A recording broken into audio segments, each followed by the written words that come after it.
आता तू एवढा स्वयंपाक करते ना, हा त्यात काय काय करायचं, आवश्यक गोष्टी आहेत ते मी तुला सांगतो, हा सांगा. त्या लक्षात ठेव. हा आता मसाले भात खिचडी झाल्यावर आपण खाली उतरण्यापूर्वी काय करायचं, 1 टेबलस्पून लिंबाचा रस, 2 टेबलस्पून साखर हा आणि 4 टेबलस्पून तूप बर हे भातावर सर्व बाजूंनी सोडायचं. हा हे प्रमाण साधारण 1 ते 1.5 किलो भातासाठी आहे. हा तर तेवढा भात कसे करशील त्याप्रमाणे प्रमाण घ्यायचं चमच्याचं हा आणि त्या भातावर हे तूप टाकायचं आहे. बर यामुळे भात चांगला होतो चवीला हा आणि मोकळा आणि चकचकीत होतो. मेथीची भाजी करतो ना, हा तर मेथी धुतल्यावर थोडं मीठ बाजूला ठेवायचं, त्याला लावून ठेवायचं बर आणि तांदूळ शिजवताना लिंबाचा रस घालायचा हा आणि भात पांढरा होतं त्याच्यामुळं. बर आणि पुलाव करताना संत्र्याच्या सालीचं चूर्ण मिसळायचं, यामुळे पुलावला सुगंध प्राप्त होतो. हा सॅलड बनवण्याआधी भाज्या आणि फळं फ्रीजमध्ये ठेवून द्यायच्या, म्हणजे त्या मनासारख्या कापता येतात. तर इडलीसाठी काय करतो आपण, तांदूळ भिजवताना त्यात थोडं साबुदाणे आणि मेथी दाणे टाकायचे, बर त्याच्यामुळे इडली कापसासारखी मऊ होईल. बर आणि किसणीवर गुळ किसताना किसणीला किंवा विळीला तेलाचा हात लावायचा, बर म्हणजे गुळ चिटकत नाही.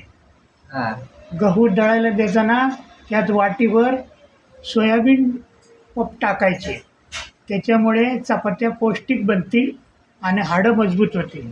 बर पालक घरी बनवताना पालक गरम पाण्यात मिक्स केल्यावर लगेच बर्फाच्या पाण्यात टाकायचा, त्याच्यामुळे पालकाचा रंग हिरवागार राहतो. बर आता फ्रीजमध्ये तू वस्तू ठेवते ना, हा तर फ्रीजमध्ये व्यवस्थित ठेवण्याची सवय लावली की आवश्यक वस्तू पटकन सापडते आपल्याला जागेवर. हा त्याच्यामुळे आठवड्यातून एकदा मसाले, धान्य आणि किराणा पासून भरून ठेवायचा, म्हणजे अचानक अडचण येत नाही. भाज्या जास्त दिवस ताज्या राहाव्यात म्हणून त्या कोरड्या डब्यात ठेवण्याची सवय करायची. रोजच्या स्वयंपाकात सोप्या आणि कमी भांड्याच्या रेसिपी वापरल्यास साफसफाईला पण वेळ कमी लागतो. सकाळी कामाची घाई असली तर रात्रीचा डबा किंवा भाजी अर्धवट तयार करून ठेवून द्यायची त्याच्यात फ्रीजमध्ये. आता आपण डाळ बनवतो ना, तर डाळ बनवताना सोड्याचा वापर नाही करायचा, त्यामुळे B12 नष्ट होतं आपल्या शरीरातलं. आपल्या शरीराला B12ची गरज आहे, ते B12 नष्ट होतं त्यामुळं, आणि पौष्टिक गुणधर्म नाहीसे होतात. तर फ्रीजमध्ये 4 ते 5 कोळसा ठेवायचा, त्याने फ्रीजमधून निघणारी अपायकारक गॅस कार्बन डायऑक्साईड काळा कोळसा शोषून घेतो. आणि भाजी बनवून झाल्यावर भाजीत गरम मसाला घातला तर भाजी चविष्ट बनते. वेलचीची पावडर करताना त्यात 1 चमचा साखर घालून वाटून घ्यायची, ते छान बारीक पावडर तयार होते.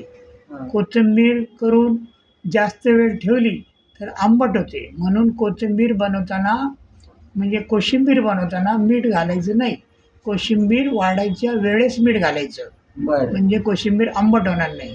अगोदर घालून ठेवल्याने काय होतं, आंबट होते, म्हणून अगोदर नाही घालायचं. आता भरीतसाठी जी वांगी असतात ती भाजताना मोठ्या आचेवर भाजायची. मंद आचेवर भाजली तर ते चिवट आणि चिकट होतात. शिजवलेली डाळ जर उरली तर ते पराठ्याचं पीठ मळताना त्यात टाकायचं, म्हणजे पराठे पौष्टिक होतात. खीर जर पातळ झाली असेल तर त्यात 1 चमचा कॉर्नफ्लॉवर टाकायचा. आणि दहीवडे बनवताना डाळीत थोडं रवा टाकायचा, तेव्हा मऊ होती आणि हलके बनतात. आणि कांदे पोहे करताना कांदा बारीक चिरण्याऐवजी उभा पातळ चिरून टाकला तर पोहे अधिक चविष्ट होतात. आणि आपला चपात्यांचा डबा असतो ना, पोळ्याचा डबा, त्यात आल्याचं 1 ते 2 कप काप ठेवायचे, म्हणजे पोळ्या नरम राहतात. चहामध्ये आले किसून टाकण्याऐवजी ठेचून टाकलं तर चहा जास्त टेस्टी बनतो. कोबीचे मंचुरियन बनवताना मैद्याच्या निंपट कॉर्नफ्लॉवर टाकलं तर मंचुरियन कुरकुरीत बनतात. बेसन पीठ भिजवताना कोमट पाणी वापरलं तर पिठाच्या गुळण्या होत नाही. आणि पोहे बनवताना त्यात थोडी साखर घातली तर पोहे चवदार बनतात. ते फ्रीजमध्ये पदार्थाचा वास टिकवण्यासाठी आपण काय टाकलं, कोळशाचा एक तुकडा ठेवतो आपण फ्रीजमध्ये. हां.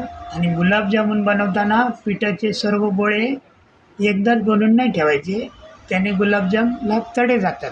बरं. लिंबू सरबत बनवताना त्यात लिंबाची साल किसून टाकली तर सरबत टेस्टी बनतं. बरं. आणि मसाले खराब होऊ नये यासाठी त्यात हिंगाचे खडे ठेवायचे. हां. आणि गूळ किसताना किसणीला तेलाचा हात लावला तर त्याच्यामुळे किसणीला गूळ चिटकत नाही. बरं. लसूण लसणाच्या गड्ड्याला थोड्या गोड्या तेलाचा हात लावला आणि काही वेळ ठेवलं ना तर साले लवकर निघतात लसणाचे. आणि झटपट चणे भिजवणे, जर रात्रभर चणे भिजवायला विसरलं तर कुकरमध्ये चणे आणि पाणी 2 ग्लास घालून 2 शिट्ट्या घेतल्या की चणे लवकर शिजतात. बरं. पोळ्या मऊ करण्यासाठी काय करायचं, कणिक जाडसर असेल तर पोळ्या मऊ होण्यासाठी त्यात थोडं दही किंवा कोमट पाणी वापरायचं, बरं. म्हणजे पोळ्या मऊ होतात. आता धान्य, डाळी आणि पीठ नेहमी कोरड्या व हवाबंद डब्यांमध्ये साठवायचं, बरं. त्यामुळे त्याला ओलावा आणि कीड टाळता येते. हां. डबे ठेवण्यापूर्वी ते पूर्ण कोरडे आहेत का नाही याची खात्री करायची. बरं. ओलसर राहिल्यामुळं काय होतं, बुरशी लागते. हां. आणि तांदूळ आणि गहू यामध्ये 2-3 वाळलेली लिंबाची सालं किंवा तेजपत्ता घातला तर त्याला कीड नाही लागत, साठवायचं असेल आपल्याला तर. बरं.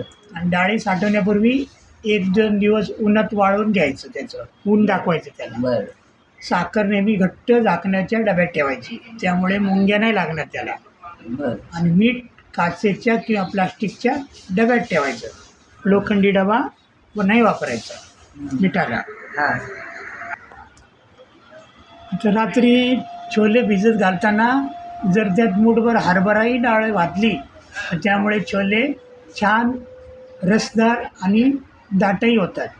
बरं. पोहे जास्त वेळ भिजवले तर गच्च बनतात. तर पोहे धुताना 1 चिमूट मीठ आणि थोडा लिंबाचा रस घालायचा, त्यामुळे पोहे हलके मोकळे होतात आणि खाताना चिकट लागत नाही. लोणचं स्टील किंवा प्लास्टिकच्या भांड्यात ठेवलं तर पटकन खराब होतं, तर ते नेहमी काय करायचं, काचेचे किंवा मातीच्या बरणीत ठेवायचं. आणि वरून शेंगदाणा तेल गरम करून थंड झाल्यावर ओतायचं त्याच्यात आणि झाकून ठेवायचं, त्यामुळे लोणचं वर्षभर चविष्ट राहतं. कडुलिंब एकदम बराच आणलास शिल्लक राहिलं की सुकतो, तर अशा कडुलिंबाची पानं तेलात टाकून डब्यात भरून ठेवायची, त्याचा हिरवा रंग कायम राहतो आणि ते बरेच दिवस टिकतात. बरं. तांब्याच्या भांड्यात 8 ते 10 तास ठेवलेलं पाणी पिल्यानं कोलेस्ट्रॉल नियंत्रित राहतं आणि वजनही कमी होतं. बरं. कापून ठेवलेला कांदा दुसऱ्या दिवशी नाही खायचा, त्यामुळे पोटाचे विकार होऊ शकतात. बरं. रोज सकाळी रिकाम्या पोटी उलटे लटकण्याने उंची वाढते. बरं. आणि बडीशेप दुधात मिसळून पिल्याने कंबरदुखीपासून आराम मिळतो. बरं. रोज रात्री लघवी करून झोपल्याने किडनी कधीच खराब होत नाही.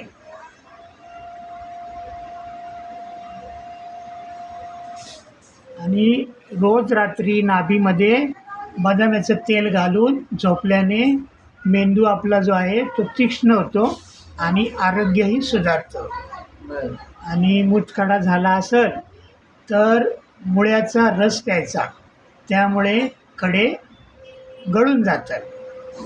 आणि रोज एक छोटा आल्याचा तुकडा चघळल्यानं खूप साऱ्या आजारापासून आपला बचाव होतो. बरं. सकाळी उठल्याबरोबर केसांना कंघी केली तर केस मजबूत होतात. जर तुमचे ओठ काळे झाले असतील तर रोज रात्री झोपताना ओठांवर दही लावून झोपायचं, त्यामुळे ओठ गुलाबी आणि मुलायम होतात. साखरेऐवजी गुळाचे सेवन केल्याने रक्तातील साखर वाढत नाही. रोज भिजवलेले काळे मनुके स्त्रियांची पचनशक्ती वाढते. सकाळी नाश्ता झाल्यानंतर एक वेलची चघळल्याने दम्याचा त्रास